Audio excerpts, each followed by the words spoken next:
નમસ્કાર વિદ્યાર્થી મિત્રો, આજે આપણે ત્રીજા ચેપ્ટરના એમસીક્યુનો અભ્યાસ કરીશું. તો સૌથી પહેલાં ખાલી જગ્યાઓ છે. એમાં પહેલી છે, જો દ્વિચલ સુરેખ સમીકરણ યુગ્મમાં સમીકરણના સહગુણક સમપ્રમાણમાં હોય, બરાબર, એટલે કે ત્રણેય ગુણોત્તર સરખા હોય, A1/A2, B1/B2 અને C1/C2, પહેલામાં ત્રણેય સરખા હોય, તો ત્રણેય સરખા હોય તો આપણો જવાબ શું આવશે? અસંખ્ય ઉકેલ મળે. શું જવાબ આવશે? અસંખ્ય. ચાલો, બીજો પ્રશ્ન છે, A1/A2 બરાબર B1/B2 not equal two C1/C2. તો બધાને ખબર છે કે પહેલા બે ગુણોત્તરમાં ઇક્વલ ટુ હોય, છેલ્લે નોટ ઇક્વલ ટુ હોય તો ખાલી ગણાવે, અને પહેલામાં નોટ ઇક્વલ ટુ હોય તો એકાકી ગણાવે. ફરીથી રિપીટ કરું, ત્રણેયમાં ઇક્વલ ટુ હોય તો અનંત ગણ, છેલ્લામાં નોટ ઇક્વલ ટુ, પહેલામાં ઇક્વલ ટુ હોય તો ખાલી ગણ, પહેલામાં નોટ ઇક્વલ ટુ હોય તો એકાકી ગણ. તો અહીંયા ત્રીજો પ્રશ્ન છે કે બે રેખાઓ છે, એમાં A1/A2 not equal two B1/B2, એટલે આ કોની શરત આવી? એકાકી ગણની. એટલે હંમેશા રેખાઓ એક જ બિંદુમાં છેદે. કેટલા બિંદુમાં છેદે? હંમેશા એક બિંદુમાં છેદશે. બંને રેખાઓ ભિન્ન હોય અને એક બિંદુમાં છેદતી હોય તો આપણને કેટલા ઉકેલ મળે? બરાબર, તો અનન્ય જ આવે ને. તો બે રેખાઓ એક જ બિંદુમાં છેદે એટલે અનન્ય ઉકેલ મળે. સમીકરણ યુગ્મના બંને સમીકરણ સરખા હોય, બરાબર, તેને સંપાતી રેખા કહેવાય. બરાબર, બંને સમીકરણ સરખા હોય, ભિન્ન ઉકેલ હોય તો યુગ્મના સમીકરણ કેવા કહેવાય? સંપાતી રેખા કહેવાય. શું કહેવાય? સંપાતી રેખાઓ. એને સુસંગત છે એવું કહેવાય. બરાબર, ખ્યાલ આવી ગયો? અહીંયા બીજામાં આમાં જવાબમાં સુસંગત નથી આપ્યું છે, એની જગ્યાએ ખાલી ગણ લખો તો પણ ચાલશે. સમીકરણ સુસંગત નથી, સમીકરણનો ઉકેલ મળે નહીં. ચાલો, હવે ખરા ખોટા છે. એમાં પહેલું છે કે દ્વિચલ સુરેખ સમીકરણ યુગ્મની રેખાઓનું નિરૂપણ કરતા રેખાઓ સંપાતી છે તો અનન્ય ઉકેલ છે, તો ખોટું. સંપાતી હોય તો અસંખ્ય ઉકેલ આવે. સમાંતર છે તો સુસંગત નથી કહેવાય. સાચી વાત છે. સમીકરણ યુગ્મના સુરેખ સમીકરણ અવલંબી હોય તો સુસંગત હોય છે. સાચી વાત. અવલંબી એટલે સંપાતી રેખા, અનંત ઉકેલવાળો આવે. સુરેખ સમીકરણના ઉકેલ શોધવાની આલેખની રીતને બૈજિક રીત કહેવાય છે. ખોટું. બૈજિક રીતમાં સરવાળા બાદબાકી, આલેખની રીતને ન કહેવાય. દ્વિચલ સુરેખ સમીકરણ યુગ્મનો ઉકેલ મેળવવાની બે રીતો છે. બરાબર, તો આ વાત કેવી છે? સાચી છે. હવે MCQSમાં પહેલો છે, ધ્યાન આપશું કે x - y પૂછ્યું છે. તો ધ્યાન આપો, પહેલું સમીકરણ જે છે આવું છે કે 2x + 3y = 7, અને બીજું સમીકરણ છે 3x + 2y = 3. હવે આપણને x - y પૂછ્યું તો આ બે સમીકરણની બાદબાકી, એટલે માઇનસ માઇનસ માઇનસ. તો 2x માંથી 3x જાય તો -x, 3y + 2y માઇનસ એટલે +y = 4. હવે બધાની નિશાની બદલી નાખો તો x - y બરાબર કેટલા આવશે? -4. ખ્યાલ આવ્યો? બે સમીકરણ આપ્યા હતા, બેની શું કરી? બાદબાકી. એટલે ડાયરેક્ટ x - y મળી ગયા. લોપ કરવાની જરૂર છે નહીં. આ જ દાખલામાં ધારો કે x + y પૂછ્યું હોત, આ જ દાખલામાં x + y પૂછ્યું હોત તો આ બંને સમીકરણનો સરવાળો કરવાનો છે આપણે. એટલે આવું થશે 5x + 5y = 10. 5 વડે ભાગી દો તો x + y = 2. આવી રીતે છે ઉકેલ શોધી શકાય. ચલો, બીજો પ્રશ્ન છે કે એકમનો અંક x છે અને દશકનો અંક 5 હોય તો સંખ્યા કઈ? તો આપણને ખબર જ છે. બરાબર, એકમ x, દશક 5. અહીંયા એકમ જે છે એ x છે, દશક જે છે એ 5 છે. તો સંખ્યાનું સૂત્ર છે આપણું. સંખ્યાનું સૂત્ર છે બે અંકોને યાદ રાખવાનું, 10 × દશક પ્લસ એકમ, 10 × દશક પ્લસ શું છે? એકમ. તો દશક જે છે એ આપણે 5 આપ્યો છે અને એકમ જે છે એ x આપ્યો છે. તો 10 × 5 = 50, 50 + x. આ આપણો શું આવી ગયો? જવાબ. તો બે અંકોની સંખ્યા કઈ થશે? 50 + x. ચલો, નવો પ્રશ્ન જે છે એ આપણો આગળ ત્રીજો પ્રશ્ન છે. ધ્યાન આપશું બધા. તો ત્રીજા પ્રશ્નની અંદર આપણને રકમમાં એવું આપેલું છે કે બે અંકોની સંખ્યાનો દશક 7 છે. બરાબર, બે અંકો જે છે એમાં દશક જે છે એ 7 છે. પછી બંનેનો સરવાળો. એકમ નથી આપ્યો એટલે એકમ આપણે શું ધારી લઈએ? y. એવું કીધું છે કે આ બેનો સરવાળો, રકમમાં જો કીધું છે બંનેનો સરવાળો, એટલે આ બેનો સરવાળો તો 7 + y થાય ને એવું. બરાબર, એકમના 8 ગણા. 7 દશક છે, એકમ વાય ધાર્યો, બેનો સરવાળો એકમના 8 ગણા છે, બરાબર. તો એકમ જે છે આપણો એ વાય છે અને 8 ગણા એટલે 8 વાય, વાય બાદ કરો એટલે 7 બરાબર 7 વાય. તો વાયનું મૂલ્ય કેટલું થાય? 1. એટલે દશક 7 છે અને વાય 1 આવ્યો, તો આપણો જે જવાબ છે એ દશક 7 અને એકમ 1 એટલે 71 આવે. કેટલો આવશે? 71. ખબર પડી બધાને? ચલો પછી ચોથો પ્રશ્ન જે છે એમાં બે સંખ્યાનો સરવાળો જે છે એ આપણને કેટલો આપ્યો છે? રકમમાં 10 આપ્યો છે. જો ચોથા પ્રશ્નમાં બે સંખ્યાનો સરવાળો 10 આપ્યો છે, બરાબર. બે સંખ્યાનો સરવાળો 10 એટલે x પ્લસ વાય બરાબર 10. ધન તફાવત એટલે મોટી સંખ્યામાંથી નાની સંખ્યા બાદ કરીએ તો ધન તફાવત છે આપણો 2 છે, એટલે x માઇનસ વાય 2 આવ્યું. બેનો લોપ કરી દો તો વાય વાય ઉડી જાય, તો 2x બરાબર 12. તો એક્સનું મૂલ્ય આપણને કેટલું મળી ગયું? 6. એક્સની કિંમત આપણે પાછી આમાં મૂકી દઈએ તો 6 પ્લસ વાય બરાબર 10. તો વાય કેટલા આવશે? 4. તો મોટી સંખ્યા 6 અને નાની સંખ્યા કેટલી આવશે? 4. તો પ્રશ્નમાં એવું પૂછ્યું હતું કે બે પૈકી મોટી સંખ્યા કઈ? તો મોટી કઈ આવે? 6.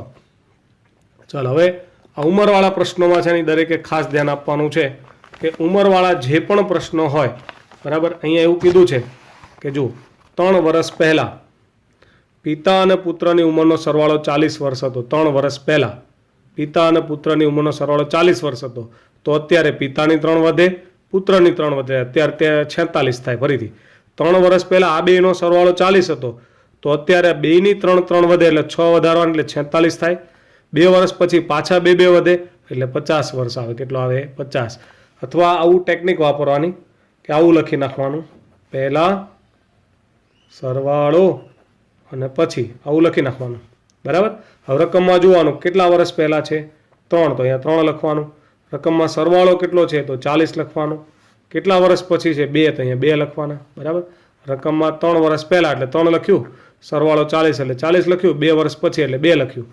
હવે જેટલા વ્યક્તિ હોય ને એટલા વડે ગુણાય. અહીંયા રકમમાં 2 વ્યક્તિ છે, પિતા અને પુત્ર, એટલે આ 3ને 2 વડે ગુણવાના અને આને 2 વડે ગુણવાના, બેયને, બરાબર. પહેલા અને પછી બંનેને ગુણી દેવાના વ્યક્તિની સંખ્યા વડે.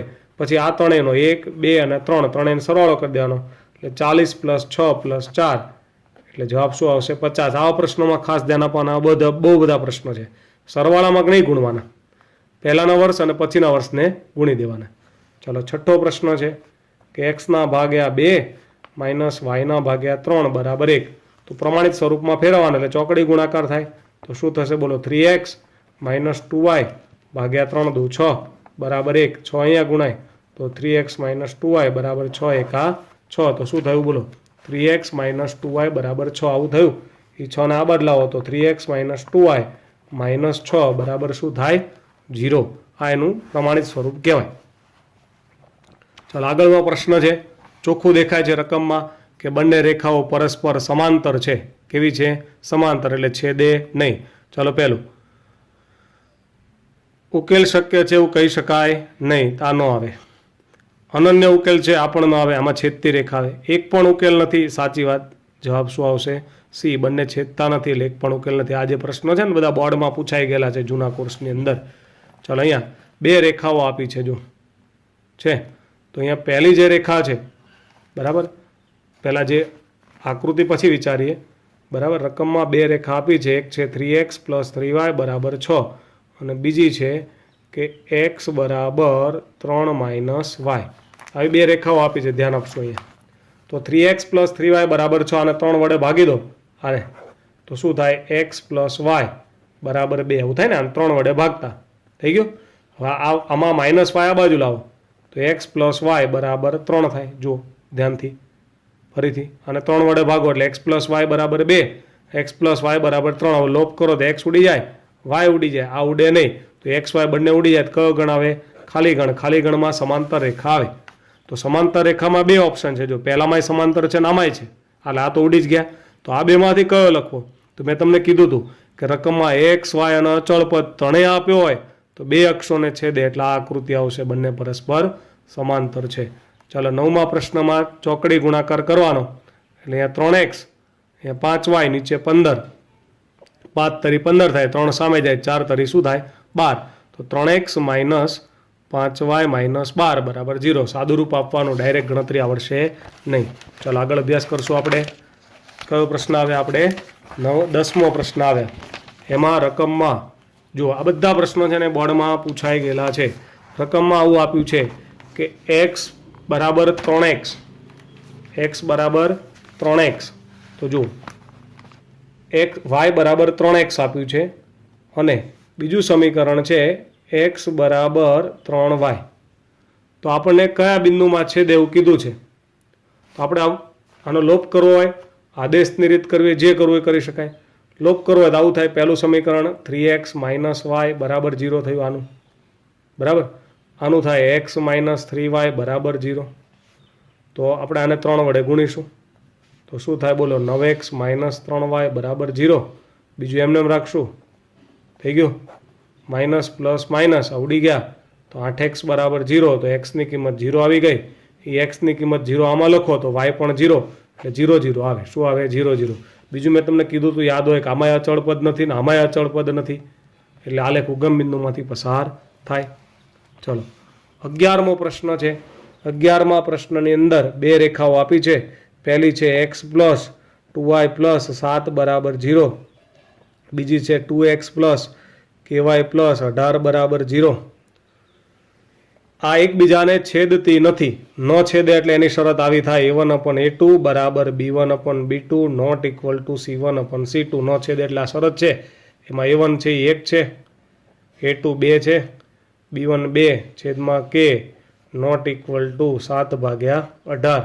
તો આપણે આ લઈએ તો k એકા k ને 2 દુ 4. તો k ની 4 કિંમત માટે બંને રેખાઓ છે એ પરસ્પર છેદશે નહીં. બરાબર. ચાલો આગળ વાત કરીએ હવે કે 12મા પ્રશ્નમાં તમને આવું આપ્યું છે રકમની અંદર કે રકમમાં શું આપ્યું છે ધ્યાનથી જુઓ કે x અપન 3 બરાબર 16 અપન y 4. તો x પ્લસ y શોધવાના છે. તો જો આ આપ્યું છે x અપન 3 બરાબર 16 અપન y બરાબર 4. તો આ ત્રણેય સરખા છે તો હું આ બે લઈ શકું કે x અપન 3 બરાબર 4, પછી આ બે લઈ શકું 16 અપન y બરાબર 4. પહેલાં છેલ્લા લીધા, આ બે લીધા. આ 4 અહીંયા ગુણાય, 4 તરી 12 એટલે xનું મૂલ્ય 12. આ 4 નીચે આવે, 16 ભાગ્યા 4 બરાબર y.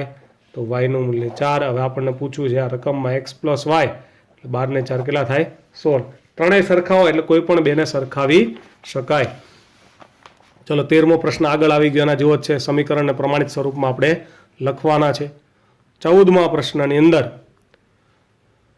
અનન્ય ઉકેલ મળે તેની શરત જ છે, સૂત્ર છે a1 b2 is not equal two a2 b1. બરાબર. આપણે આવું શીખ્યા હતા ને કે a1 upon a2 is not equal to b1 upon b2. આ શરત ભણ્યા હતા. ચોકડી ગુણાકાર કરી દો. a1 b2 minus a2 b1 is not equal to, અથવા સામે લઈ જાઓ તો a1 b2 is not equal two a2 b1, એટલે પહેલું આવશે. ચાલો અહીંયા પહેલું સમીકરણ જે છે એ 15મા દાખલામાં આવું છે. ધ્યાન આપજો બધા. 15મા દાખલાના સમીકરણની આપણે વાત કરીશું. તો અહીંયા સમીકરણ આવું છે પહેલું કે x plus Y plus 3x બરાબર 12. તો પહેલાં તો આ બેન સરવાળો થઈ જાય એટલે પહેલું સમીકરણ આપણું આવું થાય 4x પ્લસ વાય બરાબર 12. આ પહેલું સમીકરણ થયું. બીજું જે સમીકરણ છે એ આપણું આવું થયું કે 8x પ્લસ 3y બરાબર 17. તો આપણે લોપ કોનો રકમમાં કીધો છે? એક્સનો. કોનો?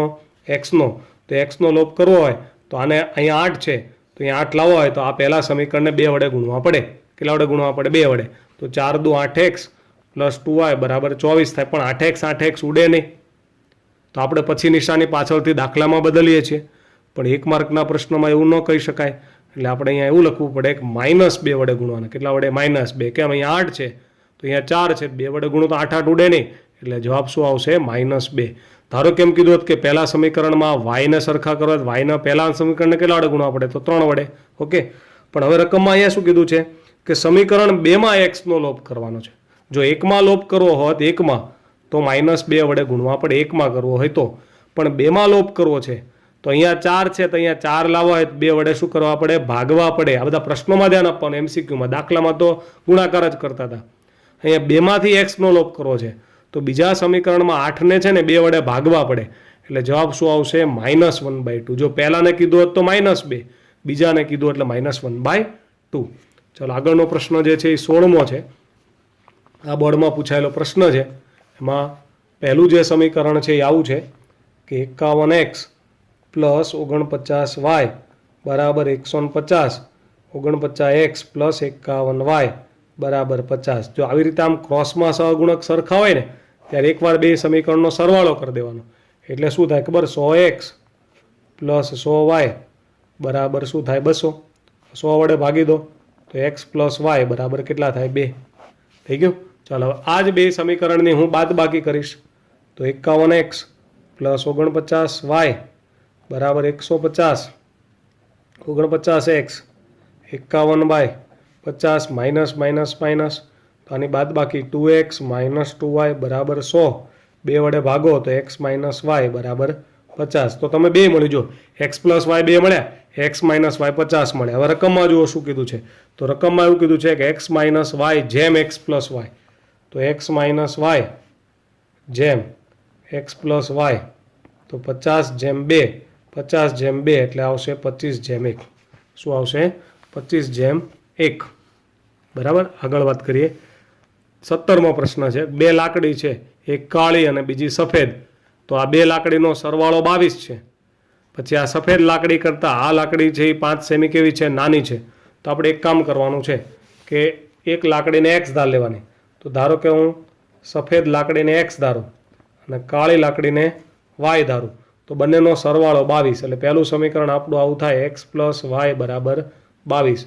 આ લાકડી આના કરતાં 5 નાની એટલે x માઇનસ વાય બરાબર 5.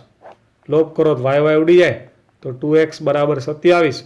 27 ભાગ્યા 2 એટલે xનું મૂલ્ય આવ્યું 13.5. તો સફેદ લાકડીનું મૂલ્ય 13.5. આપણને પૂછ્યું હતું કે સફેદ લાકડીની લંબાઈ કેટલી, તો કેટલી આવશે 13.5. જો કાળી કીધી હોત તો આપણે વાય શોધવી પડે. વાય જોતા હોય તો પહેલા સમીકરણમાં કિંમત મૂકી દેવાની. ચલો આગળ વાત કરીએ. 18મો પ્રશ્ન છે. અનંત ઉકેલ કોને આવે આમાંથી, તો કે જેમાં ત્રણેય પદ ઉડી જતા હોય એવું જો. તો બીજું જે દેખાય છે કે 2x પ્લસ 4y બરાબર 8, તો આનું 2 વડે ગુણો તો 2x પ્લસ 4y બરાબર 8. બધું સરખું થઈ જાય એટલે આ આવશે જવાબ. અથવા આમાં પહેલી રીત પણ કરાય, a1/a2 શોધવાનું, b1/b2 શોધવાનું, c1/c2. જેમાં ત્રણેય ગુણોત્તર સરખા આવે તેને શું કહેવાય, અનંત ગણ કહેવાય. ચલો નવો પ્રશ્ન. આને કેટલા ઉકેલ છે એવું પ્રશ્ન છે. તો આમાં પણ એ જ રીત કરીએ. પહેલા સમીકરણને 2 વડે ગુણો તો 4x માઇનસ 6y બરાબર 8. બે સમીકરણ સરખા એટલે જવાબ શું આવશે, અનંત ગણ. ચલો એવી રીતે આમાં x આગળ 3 છે અને અહીંયા તો લોપ જ કરવો પડશે કારણ કે બે કાંઈ સરખું દેખાતું નથી. તો પહેલું સમીકરણ જે છે એ આવું છે કે x પ્લસ 4y બરાબર 3. બીજામાં 3x સામે 2y છે ને આ બાજુ લઈ લઈએ બરાબર 2. એવું થાય. જો 2y ના આ સાઈડ લઈ લીધા. હવે લોપ કરવો હોય તો આને 2 વડે ગુણીશું. ચાલો 2 વડે ગુણો એટલે 6x માઇનસ 4y બરાબર 4. નીચે લખશું x પ્લસ 4y બરાબર 3. 4y ઉડી જાય તો 7x બરાબર 7. તો x બરાબર 7 ભાગ્યા 7 એટલે કેટલા આવ્યા 1. એ 1 કોઈ પણ એક સમીકરણમાં મૂકો તો 1 પ્લસ 4y બરાબર 3, 4y બરાબર 2. તો yનું મૂલ્ય જે છે એ કેટલું આવ્યું 1/2. કેટલું આવ્યું 1/2. એટલે xનું મૂલ્ય 1 અને yનું મૂલ્ય 1/2. ચાલો આગળ વાત કરશું નવા પ્રશ્નની કે રકમમાં એવું કીધું છે કે બે અંકોની સંખ્યા જે છે, બે અંકોની એક સંખ્યા, એમાં દશકનો જે અંક છે એ 4 છે. બે અંકોની સંખ્યામાં દશકનો જે અંક છે એ 4 છે. બે અંકોની સંખ્યામાં દશક કેટલો છે 4. બંનેનો ગુણાકાર દશકથી 4 ગણો. એટલે આમાં જો દશક 4 હોય એવા કોણ છે, આ 3 જ છે. એટલે આ તો આવશે નહીં, પતી ગયું. હવે એવું કીધું છે કે બેનો ગુણાકાર, એટલે આ બેનો ગુણાકાર 8 થાય તો એ તો આના ડબલ થાય. આ બેનો ગુણાકાર છે 32 થાય તો આના કરતાં 8 ગણો થઈ ગયો. પણ અહીંયા 4 ગણો કીધો એટલે આ બેનો ગુણાકાર 16 થાય તો એ બંનેથી 4 ગણો થાય છે ને. એટલે આપણો જવાબ કયો આવશે, 44 આવશે. બરાબર. ડાયરેક્ટ ચેક આ રીતે કરી શકાય. બે સંખ્યાનો સરવાળો 12 અને બાદબાકી 4.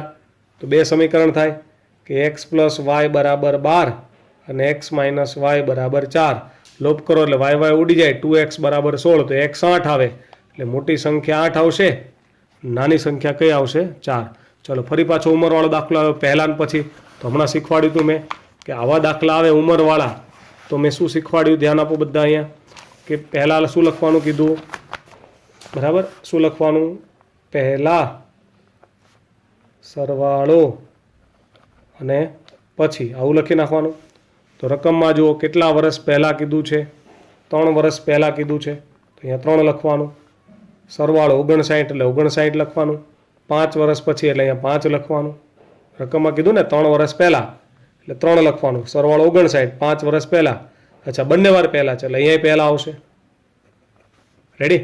તો હવે જુઓ કેટલા વ્યક્તિ છે, પિતા અને પુત્ર 2 છે, તો આને 2 વડે ગુણવાના. 3 દુ 6 એટલે 59 માં 6 ઉમેરવાના એટલે કેટલા આવે? 65 આવે. આ હાલનું આવી ગયું. હવે જો પછી કીધું હોત તો 3 વર્ષ વડે ગુણીને ઉમેર દે, પણ હવે પાછું રિવર્સ જવાનું છે. એટલે હવે સંખ્યા રેખાવાળા જેવું થાય એમ કે આમ હોય વચ્ચે 0 હોય, 3 ઉપર હોય પહેલાં અહીંયા 0 ઉપર આવો, 3 પહેલાં માઇનસ કરો એટલે અહીંયા આવી જાઓ, 3 ઉમેરો એટલે અહીંયા આવી જાઓ, -3 થી 0 આવો, 3 ઉમેરો એટલે અહીંયા આવો. પાછું આમ જવું હોય પાછા શું થાય? બાદ બાકી. આમ જવું હોય તો પ્લસ થાય. એવું વાત થઈ કે પહેલાં ઉપરથી હાલની 65 આવી, હજી 5 વર્ષ પહેલાં કીધી છે, પણ વ્યક્તિ 2 છે, તો આમાંથી કેટલા બાદ થાય? 10. એટલે કેટલો જવાબ આવશે? 55. ચાલો આગળ વાત કરીએ. ફરીવાર ઉંમરવાળો દાખલો છે કે સચિનની ઉંમર y વર્ષ પહેલાં x વર્ષ હતી, તો 4 વર્ષ પછી. તો અહીંયા ફરીવાર જ વાત આવી. પહેલાં સરવાળો પછી સચિનની ઉંમર 4 વર્ષ પહેલાં x વર્ષ હતી, સચિનની ઉંમર y વર્ષ પહેલાં x વર્ષ હતી, એટલે અહીંયા y, અહીંયા x. સરવાળો એટલે એક જ વ્યક્તિ છે. 4 વર્ષ પછી પૂછ્યું છે, તો આ બંને આમાં ઉમેર દો. કેમ? એક જ વ્યક્તિ છે, તો x + y + 4. એટલે કેવું થયું? ભૂતકાળમાંથી ભવિષ્યમાં જાઓ એટલે સરવાળો થાય, ભવિષ્યમાંથી ભૂતકાળમાં જાઓ તો બાદબાકી થાય. 2 વર્ષ પહેલાં માતા પિતા અને 2 પુત્રી એટલે કેટલા વ્યક્તિ થાય ટોટલ? 2 વર્ષ પહેલાં માતા પિતા અને 2 પુત્રી એટલે 4 વ્યક્તિ થાય, તો 4 દુ 8 આમાં ઉમેરવાના એટલે 48 થાય. હજી 3 વર્ષ પછી તો 4 તરી 12 ઉમેરવાના. કેમ? હમણાં શીખવાડ્યું. કેટલા વર્ષ પહેલાં? તો કે 2 વર્ષ પહેલાં. કેટલા વર્ષ પહેલાં? 2. સરવાળો 40. 3 વર્ષ પછી વ્યક્તિ કેટલા છે? 2 ને 2 4, તો આને 4 વડે ગુણવાના, આને 4 વડે ગુણવાના. 4 તરી 12, 4 દુ 8 એટલે 20 ઉમેરવાના. એટલે કેટલો આવે જવાબ? 60 આવે. 2 અંકોની સંખ્યાનો એકમ x, દશક y, જેનું મૂલ્ય 5 છે એટલે એકમ x છે, અને દશક y છે ને એ 5 છે. કેટલો છે? 5. તો હમણાં જ શીખવાડ્યું હતું 10 ગુણ્યા દશક વત્તા એકમ, એટલે 10 ગુણ્યા દશક એટલે 50 પ્લસ એકમ એટલે x, એટલે 50 + x, અથવા શું આવે? x + 50. ચાલો, 2 અંકોની સંખ્યાનો એકમ આ છે અને દશક આ છે, તો સૂત્ર પ્રમાણે આપણે જઈએ તો હમણાં જ સૂત્ર શીખવાડ્યું કે 10 ગુણ્યા દશક, તો દશક જે છે એ રકમમાં x - 5 છે, તો 10 ગુણ્યા દશક વત્તા એકમ, તો 10x - 50 + x + 5, તો 11x - 45. આ જવાબ આવી જાય. બરાબર? પિતા અને પુત્રને હાલનો સરવાળો 50 છે. 5 વર્ષ પછી આ આખો મોટો દાખલો છે. બરાબર? આ જે છે આખો શું છે? દાખલો છે. ધ્યાનથી સમજજો બધા. બરાબર? જોજો. આ પેલો 1 માર્કનો પ્રશ્ન નથી, આ 3 માર્કનો મોટો દાખલો છે કે હાલની ઉંમરનો સરવાળો 50 વર્ષ છે. એટલે પહેલાં છે ને હાલમાં આપણે ધારીશું, આપણે હાલમાં પિતા x પુત્ર y, સરવાળો 50 એટલે સમીકરણ થાય x + y = 50. આ પહેલું સમીકરણ, x + y = 50. હવે એવું કીધું છે 5 વર્ષ પછી, આફ્ટર 5 યર, 5 વર્ષ પછી, તો પિતા જે છે ને એની ઉંમર x + 5 થઈ જાય, પુત્ર છે એની y + 5 થઈ જાય. પિતા છે એ મોટા છે, પુત્ર નાનો છે, એટલે 3 વડે ગુણવાના. આવું આપણે એક ચોપડીનું ઉદાહરણ શીખવાડેલું છે, મોટો દાખલો ચલાવ્યો હતો ત્યારે. તો x + 5 = 3y + 15, તો x - 3y = 10. આ બીજું સમીકરણ અને આ પહેલું સમીકરણ. તો લોપ કરશું તો x + y = 50, x - 3y = 10, minus, અહીંયા પ્લસ, અહીંયા માઇનસ ઉડી જાય. 4y = 40, તો y કેટલા આવશે? 10. તો પુત્રની ઉંમર 10 આવશે. 10 આમાં મૂકો એટલે પિતા કેટલા આવશે? 40 આવશે. એટલે પિતાની ઉંમર 40 વર્ષ. અને અચ્છા, હવે તો પિતાની ઉંમર તે વખત એટલે 5 વર્ષ પછી પૂછી છે એમ. તે વખતે એટલે 5 વર્ષ પછી, એટલે હાલની ઉંમર આપણે 40 આવી, પણ 5 વર્ષ પછીની કીધી એટલે કેટલી આવશે? 45 આવશે. ચાલો ફરીવાર, 2 અંકોની સંખ્યાનો એકમ x, દશક 4, દશકને 10 વડે ગુણો એટલે 40 + x, એ તો સીધું જ છે. ચાલો, કિરણની હાલની ઉંમર a વર્ષ છે, માતાની ઉંમર b વર્ષ છે. તો કિરણના જન્મ સમય, તો કિરણ અત્યારે a વર્ષની છે, તો એનો જન્મ થયો હોય ત્યારે એની ઉંમર 0 ગણો, તો આ એ શું કરવા પડે? b માંથી બાદ કરવા પડે. તો જન્મ સમયે માતાની ઉંમર શું થાય? B-A. ચલો લાસ્ટ ક્વેશ્ચન છે કે 2 અંકોની સંખ્યામાં એકમ 8 અને દશક અંક y, તો દશક y છે તો 10y અને એકમ 8 એટલે 8, તો 10y + 8. તો આવી રીતે મેં તમને અહીંયા એક ગુણના 31 જેટલા પ્રશ્નો શીખવાડ્યા છે. આના આધારિત તમારે પ્રેક્ટિસ વર્ક છે કે ચોપડી છે એમાં આવા પ્રશ્નો છે એ સોલ્વ કરવાના, બરાબર. અને આને ધ્યાનમાં રાખીને આ પ્રમાણે ગણતરીથી કરવાનું એટલે આવડી જશે. આ બધા જ દાખલા છે એ જૂના વર્ષોની અંદર બોર્ડમાં પૂછાઈ ગયેલા પ્રશ્નો છે. તો બરાબર અભ્યાસ કરવાનો અને પ્રેક્ટિસ કરવાની છે દરેકે.